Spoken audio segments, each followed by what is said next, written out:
Hi guys, मैं हूं कृतिका आदित्य। आज की इस वीडियो में आपको बताऊंगी कि वाकई में यहाँ पर आदित्य पहचान पाएगा मालिनी और अनु के असली चेहरे को, यानी कि जान पाएगा कि मीठी और इमली के साथ जो भी हरकतें हो रही है वो वाकई में यहाँ मालिनी और अनु ही कर रही है, या फिर यहाँ आदित्य भी हाथ पे हाथ धरा रखकर बैठा रहेगा और कुछ भी नहीं समझ पाएगा। और इसी चीज की वजह से आदित्य और इमली के रिश्ते में दूरी आ जाएगी। साथ ही में मालिनी और अनु अब नहीं कौन सी ऐसी चाल चलने वाली है जो आदित्य और इमली पर भारी पड़ जाएगी, उन सभी चीजों की जानकारी मैं आपको दूंगी आज की इस वीडियो में। उसी के साथ अगर आपने अभी तक चैनल को सब्सक्राइब नहीं किया है, फटाफट से जाकर चैनल को सब्सक्राइब कर दीजिए। फिलहाल के लिए बिना किसी देरी के शुरू करते हैं आज की वीडियो।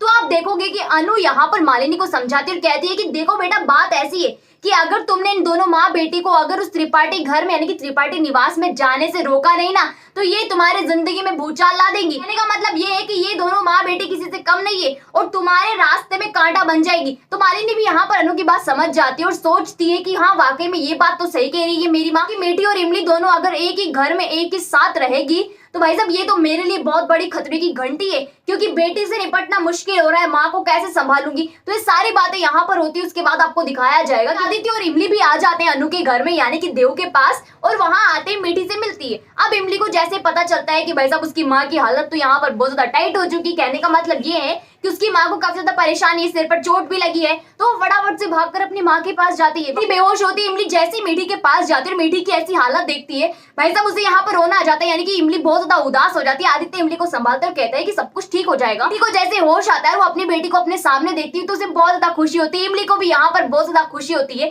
दोनों माँ बेटी का यहाँ पर मिलाप होता है, दोनों के चेहरे पर खुशी साफ नजर आती है। आदित्य भी मीठी से बात करता है, यानी कि उससे पूछता है कि आपकी तबीयत अब कैसी है। साथ ही में मीठी जब देखती है देव को और बाकी सभी लोगों को तो चौंक जाते हैं कि मैं आखिरकार यहाँ पर कैसे आ गई, और मैं तो इमली से मिलने गई थी मगर यहाँ देव के घर में मैं क्या कर रही हूँ। अनु और मालिनी भी वहां पर आ जाते हैं। अनु और मालिनी यहाँ पर कोई कसर नहीं छोड़ते ताना मारने की, लेकिन उनको पता है कि अगर आदित्य के सामने ताना मारा ना तो यहाँ बहुत बुरी हालत हो जाए, क्योंकि आदित्य उनको सुनाने से बाज नहीं आएगा। इसलिए दोनों यहाँ अच्छी बेटियों की तरह बिहेव करती है, यानी कि एक अच्छी माँ की तरह बिहेव करती है, एक अच्छी बेटी की तरह बिहेव करती है। अनु और मालिनी का ऐसा बदला हुआ अवतार देखकर मीठी भी चौंक जाती है, उसे भी लगता है कि वाकई में क्या मतलब भयंकर नजारा मेरे को देखने को मिल रहा है। अनु और मालिनी का बदला हुआ अंदाज देखकर देव भी चौंक जाता है, लेकिन देव फिर बाद में समझ जाता है कि सारी चीजें यहाँ आदित्य को दिखाने के लिए हो रही है, क्योंकि दोनों माँ और बेटी नहीं चाहते कि आदित्य की नजरों में गलत बन जाए। इसलिए यहाँ दोनों एक दूसरे के सामने यानी कि इमली और मीठी के सामने अच्छी बनने की पूरी कोशिश करते, नाटक करते। जिसके बाद आपको दिखाया जाएगा कि इमली अपनी माँ से अकेले में बात करती है,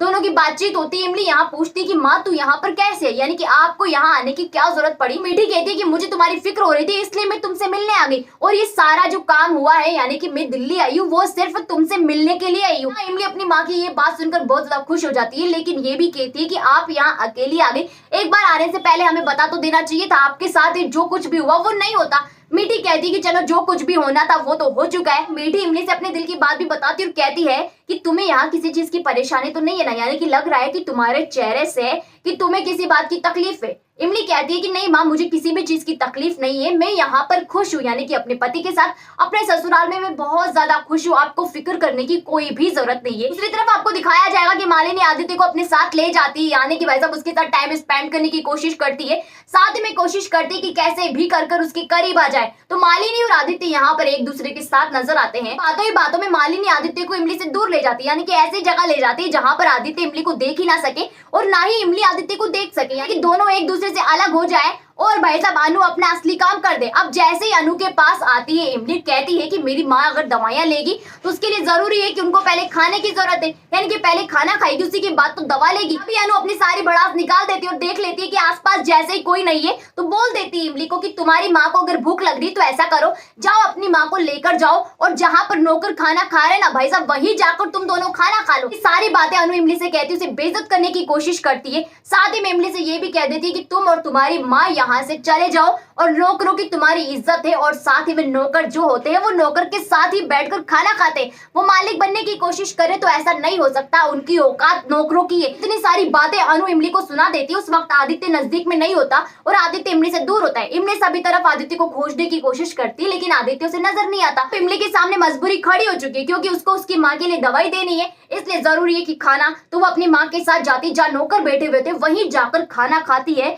और साथ ही में खुद भी वहीं जाकर खाना खाती है, अपनी माँ को भी वहीं जाकर खाना खिलाती है। दूसरी तरफ आपको दिखाया जाएगा कि मालिनी आदित्य को लेकर आती है और कहती है कि हमें भी देर हो रही है, हम भी खाना खा लेते हैं। अब आदित्य और मालिनी जैसे ही खाना खाने बैठते हैं, आदित्य पूछता है कि इमली ने खाना खाया या नहीं खाया, मैं एक बार जाकर चेक कर लेता हूँ। तो अनु कहती है कि तुम बैठे रहो, मैं जाकर देख लेती हूँ और मैं जाकर उन्हें खाना खिला दूंगी। इमली यहाँ अपनी माँ के साथ ही खाना खाएगी, तुम्हें फिक्र करने की जरूरत नहीं है। अब अनु का बर्ताव यहाँ पर चेंज हो जाता है, यानी कि आदित्य से बहुत अच्छे तरीके से बात करने की कोशिश करती है और जैसे ही जाती है, यानी कि भाई साहब किचन की तरफ जाती है, जहाँ देखती है कि सारे नौकरों के साथ इमली और उसकी माँ भी बैठकर खाना खा रही है और मन ही मन बहुत ज्यादा खुश होती है। कहती है कि तुमने मेरे साथ जो कुछ भी किया ना भाई साहब, उसका गिन गिन कर बदला लूंगी तुम दोनों से। और डिसाइड कर लेती है मन ही मन की ऐसी चाल चलूंगी कि ये माँ बेटी दोनों में से कोई भी मेरी चाल को नहीं काट पाएगी। तो भाई साहब यहाँ पर बहुत भारी ड्रामा यहाँ अनु क्रिएट करने वाली है। दूसरी तरफ आपको दिखाया जाएगा त्रिपाठी घर का सीन, जहाँ पर राधा और अपर्णा आपस में सोच रही होती है कि माँ बेटे की जोड़ी बहुत ज्यादा खतरनाक है और ये इस घर में नहीं आनी चाहिए, वरना इस घर से इमली को बाहर निकालना बहुत ज्यादा मुश्किल हो जाएगा। साथ ही में आदित्य तो हमारी कोई बात सुनता ही नहीं, यानी कि भाई साहब उससे तो कुछ भी नहीं होने वाला और हमारा जो प्लान है ना मालिनी को एक करने का, वो किसी भी कीमत पर पूरा नहीं होने वाला। साथ ही में वो ये भी सोच लेती है कि जब उसकी माँ आ ही चुकी है और उसे चोट लगी चुकी है, तो बेहतर होगा कि इमली को वही देव के पास रहना चाहिए, साथ ही में बेटी को भी वहीं रहना चाहिए। खासकर एक बला तो यहाँ से कम होगी। और जैसे ही मालिनी और आदित्य घर में आते हैं, हम उन दोनों के बीच नजदीकियां फिर से शुरू कर देंगे और ये सारा प्लान तो अनु और मालिनी के दिमाग में भी चल रहा होता है। वो भी यही प्लान कर रही होती है, वो भी यही सोच रही होती है कि इमली को कैसे भी कर मीठी के पास रोकना है और मीठी को त्रिपाठी घर जाने से भी रोकना है। इसलिए वो डिसाइड करती है कि मीठी को यहीं रहने देंगे और उसके साथ कुछ देर तक अच्छा बर्ताव करेंगे, जिससे कि यहाँ आदित्य को विश्वास हो जाए कि ये दोनों यहाँ पर अच्छे से रह सकती है। जैसे जाने की बारी आती तो आदित्य फैसला कर लेता है कि मैं और इमली, साथ ही में मीठी माँ भी हमारे साथ जाएगी और हम सभी त्रिपाठी घर जाकर ही रहेंगे, यानी कि हम यहाँ पर और देर नहीं रुक सकते। भी मालिनी बीच में बोल जाती है और कहती है कि अगर आप मीठी माँ को घर लेकर गए तो वहां घर जाते ही माँ यहाँ पर हमारा रहना मुश्किल कर देगी। कहने का मतलब ये है कि वो बहुत ज्यादा गुस्सा होगी और इनकी तबीयत पहले से खराब है, ये वहां जाकर इतने सारे ताने सुनेगी तो अच्छा नहीं लगता। मेहमान यहाँ पर मेहमान की तरह होना चाहिए और उसके साथ गंदा बर्ताव बिल्कुल नहीं होना चाहिए। और आप तो जानते हो ना माँ की आदत, वो किस तरीके से बिहेव करती इमली के साथ, तो यहाँ उनकी माँ के साथ किस तरीके से बिहेव करेगी। ये सारी बातें जैसे आदित्य सुनता है तो उसके दिमाग में भी लगता है हाँ इनको वहां नहीं जाना चाहिए, क्योंकि मेरी माँ जैसे इनको देखेगी तो भाई साहब वहां पर उसका पारा हाई हो जाएगा और फिर वो जो सुनाएगी वो तो बहुत ज्यादा मुश्किल हो जाएगा इनके लिए, ये सुन नहीं पाएंगे। इसलिए आदित्य यहाँ पर कहता है कि कुछ दिनों के लिए नहीं यहीं रहने देते हैं। अनु भी कहती, प्यार से बोलती कि बेटा देखो इमली, अगर तुम्हें लग रहा है तुम अपनी माँ को अकेला नहीं छोड़ना चाहती तो तुम भी कुछ दिनों इनके साथ यहीं रुक जाओ। जैसे ही ठीक हो जाएंगी ये वापस अपने गाँव चली जाएंगी और तुम वापस अपने ससुराल चली जाना। देव भी यहाँ इनका ख्याल रखने वाले हैं ही सही। तो ये सारी बातें जैसे अनु के मुंह से सुनती इमली से लगता है कि करेला अचानक से शक्कर कैसे बन गया, यानी कि दाल में जरूर कुछ काला है। लेकिन मौके को देखते हुए इमली भी फैसला लेती कि वाकई में ये बात बिल्कुल सही है। तो इमली अपनी माँ के पास रुक जाती है। मालिनी और आदित्य चले जाते हैं त्रिपाठी के पास। वहां जाने के बाद मालिनी बिना ब्रेक की गाड़ी हो जाती है, यानी कि उसके आगे और पीछे कोई भी ब्रेक नहीं होता। कहने का मतलब ये है कि पहले इमली थी उन दोनों के बीच में रोड़ा डालने वाली, मगर अब इमली को भी उसने दूर कर दिया और आदित्य के बीच में किसी को नहीं आने देती। मगर यहाँ वो नहीं जानते कि रूपी दीदी उसके साथ है, यानी कि भाई साहब हर वक्त उस पर नजर गाड़े हुए और जैसे ही कोई ऐसा वैसा कांड करती तो पहले उसकी खबर दे देगी इमली को। तो ये सारी चीजें होती है। मालिनी यहाँ बहुत ज्यादा कोशिश करती है आदित्य के करीब जाने की, मगर आदित्य भाई साहब उसे बिल्कुल भाव ही नहीं देता, यानी कि उसे दूर दूर रखता है और कहता है कि तुम बिल्कुल भी मेरे करीब आने की कोशिश मत करो। यानी कि अपने अंदाज में ऐसी झलक दे देता है उसे कि वो समझ जाती है कि बिल्कुल भी आदित्य के दिल में मेरे लिए कोई भी जगह नहीं है।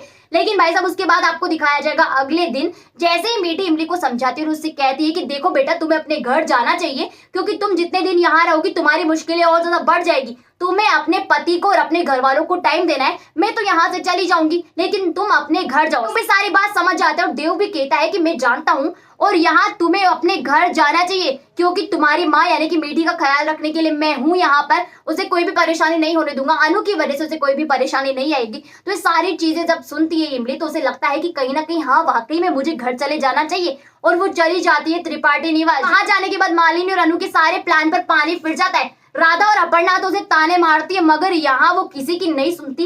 एक बार तो उसके मन में ख्याल आता है कि मैं इनको भी अपने साथ ले चलती हूँ, यानी कि मीठी माँ को भी मैं अपने साथ ले चलती हूँ, क्योंकि इस घर में वहाँ अनु किस तरीके का उनसे बर्ताव करेगी ये वो बहुत अच्छे तरीके से जानती है। लेकिन देव ने गारंटी ली है कि मैं किसी भी कीमत पर इन्हें कुछ नहीं होने दूंगा।